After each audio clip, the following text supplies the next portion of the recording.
사랑의 하나님 아버지, 사순절의 하루하루를 하나님의 사랑하심과 십자가 예수님을 묵상하며 지내게 하시니 감사드립니다. 비록 세상에서의 삶은 코로나의 확산으로 힘들고 불안함이 있지만 우리를 구원하신 놀라운 십자가, 믿음의 주여 온전케 하시는 예수님을 바라보며 살 때 불안이 평안으로 변하며 힘든 시간이 축복의 통로가 되는 하나님의 은혜 넘치는 삶을 살게 인도하옵소서. 은혜의 하나님 아버지, 우리 부산 서지방에 속한 50개 교회를 축복하셔서 주님의 뜻을 이루어가는 사명을 잘 감당하게 하옵소서.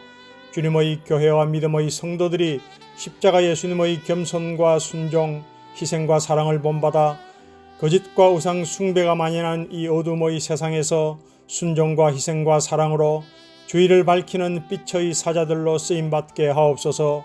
코로나19 창궐로 일상의 삶이 무너진 곳곳에 하나님의 사랑의 손길이 필요한 많은 이웃들이 있사오니 함께 주님의 사랑을 나누고 온정을 베풀며 사랑을 실천하는 교회가 되어 영원 풍성한 삶을 살게 인도하옵소서. 예수 그리스도 이름으로 기도드립니다. 아멘. 안녕하세요, 성도 여러분. 저는 사순절 영상 메시지로 여러분에게 인사를 전하는 지방회장 참빛교회 이성길 목사라고 합니다. 오늘 여러분들과 함께 살펴볼 사순절 묵상 첫 말씀은 요한복음 1장 29절 말씀입니다. 이튿날 요한이 예수께서 자기에게 나오심을 보고 이르되 보라, 세상 죄를 지고 가는 하나님의 어린 양이로다. 우리는 지난 3월 초부터 사순절을 지나고 있습니다. 사순절은 예수님께서 십자가에 죽으시기까지 고난받으신 40일을 기억하면서 우리도 함께 주님의 고난에 참여하는 마음으로 경건과 절제의 시간을 보내는 기간입니다.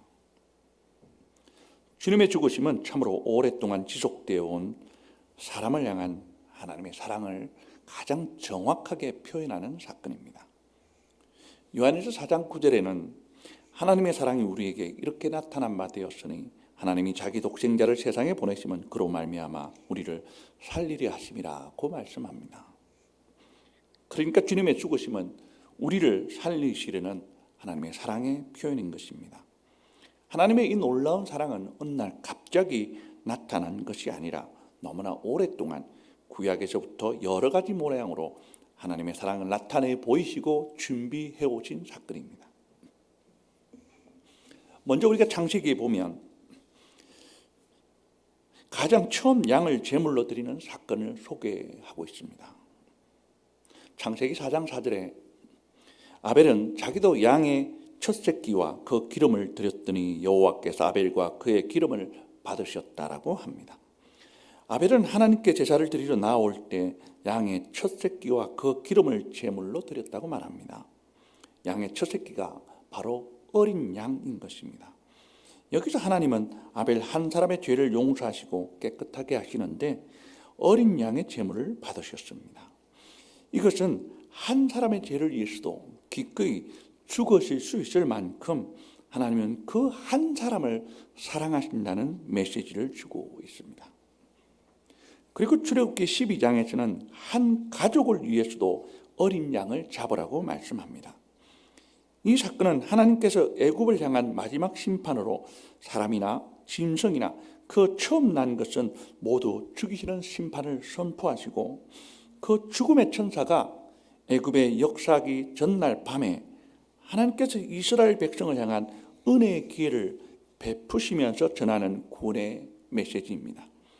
너희는 이스라엘 온 회중에게 말하여 이르라. 이달 열흘에 너희 각자가 어린 양을 잡을지니 각 가족대로 그 식구를 위하여 어린 양을 취하되라고 말씀합니다. 그 죽음이 심판을 앞에 두고 이스라엘 백성을 구원하시는 방법이 바로 어린 양입니다. 한 가족의 죄를 사시고 구원하시는데도 하나님은 어린 양을 말씀하고 있습니다. 이는 하나님은 한 가족의 죄를 사하시기 위해서라도 기꺼이 어린 양처럼 제물 되시는 걸 망설이지 아니하시는 그런 하나님이라고 말씀하고 있는 겁니다. 그렇습니다. 하나님은 기꺼이 한 사람뿐만 아니라 한 가족을 구원하시기 위해서라도 자신의 생명을 드리실 만큼 사람을 사랑하십니다.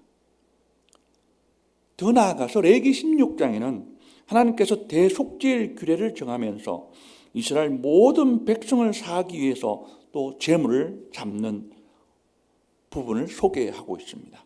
여기서는 양 대신에 염소를 잡으라고 말씀하시지만 양이나 염소가 가지고 있는 목적은 동일합니다.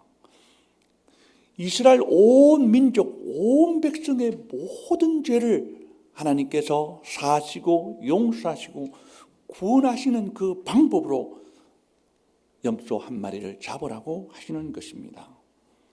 이처럼 하나님께서는 그 백성을 사랑하시는 마음에 아벨 한 사람의 죄를 위해서도 죽으실 수 있고 유월절 어린 양의 교훈처럼 한 가족을 위해서도 기꺼이 죽으시는 그런 분이십니다. 더 나아가 이스라엘 온 민족의 죄를 위해서도 제물처럼 죽기로 결심하시는 그런 하나님이십니다. 그런데 오늘 요한복음 1장 29절에 세례 요한은 더 나아가서 세상 죄를 지고 가는 하나님의 어린 양이라고 선언합니다. 이는 예수님께서 한 가족, 한 민족뿐만이 아니라 온 세상의 죄를 대신해 주도 죽으시는 그런 어린 양이라고 선포하고 있습니다. 여기서 이 세상 죄는 그가 선한 사람이든 악한 사람이든 주님은 모든 사람의 죄를 사하시고 구원의 길을 열어주시기 위해서 기꺼이 자신의 목숨을 십자가에 죽기까지 내어놓으시는 그런 하나님이라는 사실을 우리에게 선포하고 있는 겁니다. 지금 우리는 사순절을 지나고 있습니다. 우리는 사람을 사랑하시되 자신의 목숨도 아끼지 않고 기꺼이 고난의 길을 걸어가시는 그 주님의 마음을 묵상하면서 또 본받으면서 그 길에 동참하는 신앙이어야 하겠습니다. 하나님의 사랑은 자신의 모든 것을 내려놓는 그 고난과 헌신이 없이는 이룰 수 없는 길입니다. 지금 우리가 사순절을 지나면서 우리도 더욱 주님의 사랑으로 살아가려고 자신의 욕망과 욕심과 고집과 이기심들을 주님 앞에 내려놓고 나 스스로 주님의 사랑을 섬겨가려고 불편과 고난을 감당하기로 결심하면서 살아가는 이 사순절 되어지기를 주의 이름으로 축원합니다. 기도하겠습니다. 주님, 그렇습니다. 우리가 이 사순절 기간 동안 주님이 사람을 구원하시려고 기꺼이 죽음도 아끼지 않으셨던 것처럼 우리도 이 사순절을 살아갈 때에 하나님의 사랑을 섬기려고 나 스스로 불편과 고난을 기꺼이 감당하면서 살아가는 신실한 주의 성도들 되게 하옵소서. 예수님 이름으로 기도합니다. 아멘.